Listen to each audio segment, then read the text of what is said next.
In the heart of a quiet village, nestled among lush green fields and tall trees, lived Ramesh and Asha. They were a simple couple, bound by love and dreams. Their home was a tiny thatched roof cottage where they worked hard every day to make ends meet. Life wasn't easy. Most nights, there was barely enough food to fill their plates.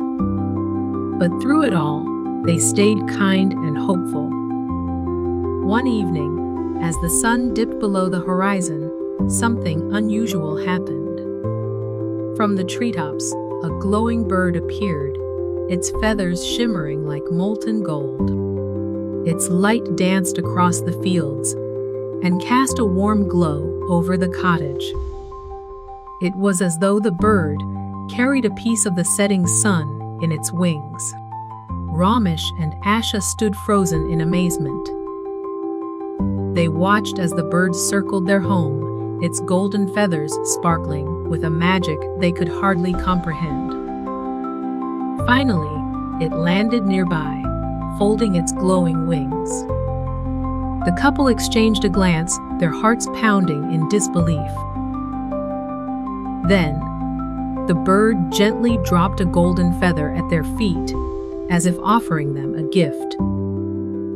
Asha picked up the golden feather, her hands trembling with excitement.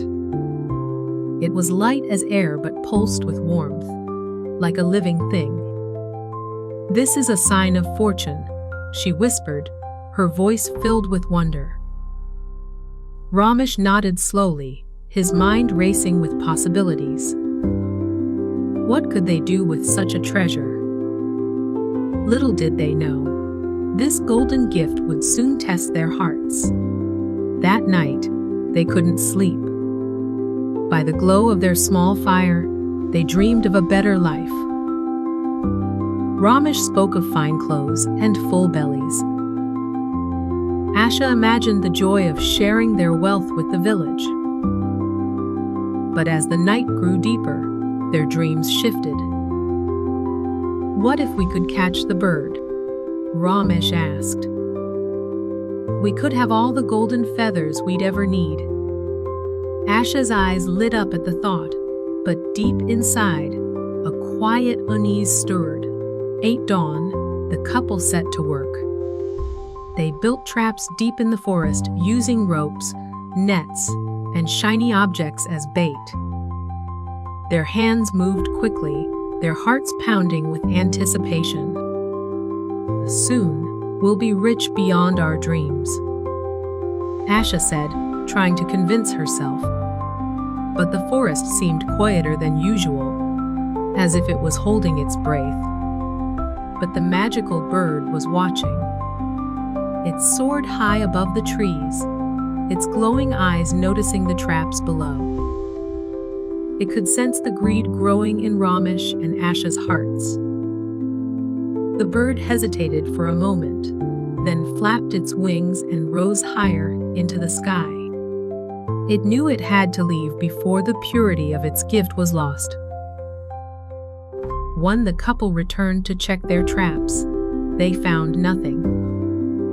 Then, from the treetops, they saw the golden bird flying away into the horizon.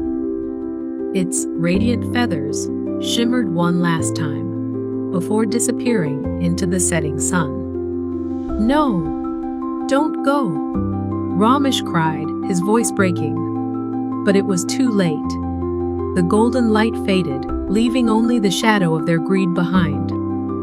That night, Ramesh and Asha sat quietly by their fire. The golden feather lay between them, a reminder of what they had lost. "We let our greed take over," Asha whispered, her voice heavy with regret. Ramesh nodded, his heart aching with guilt. They realized that the bird's gift was never meant to make them rich. It was a test of their kindness, a test they had failed. But the story didn't end there. Ramesh and Asha decided to change. They shared their remaining food with the village, helped neighbors in need, and opened their hearts to the true meaning of wealth. And as they gave, they found joy returning to their lives. Smiles replaced sorrow, and laughter filled their humble cottage once more.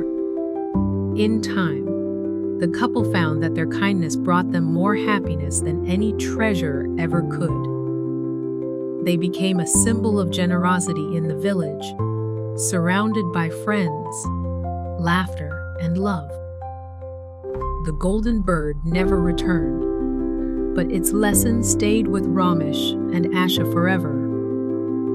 True wealth lies in sharing. When Ramesh and Asha gave in to greed, they lost their chance at happiness. But when they chose kindness and generosity, they found true joy and fulfillment.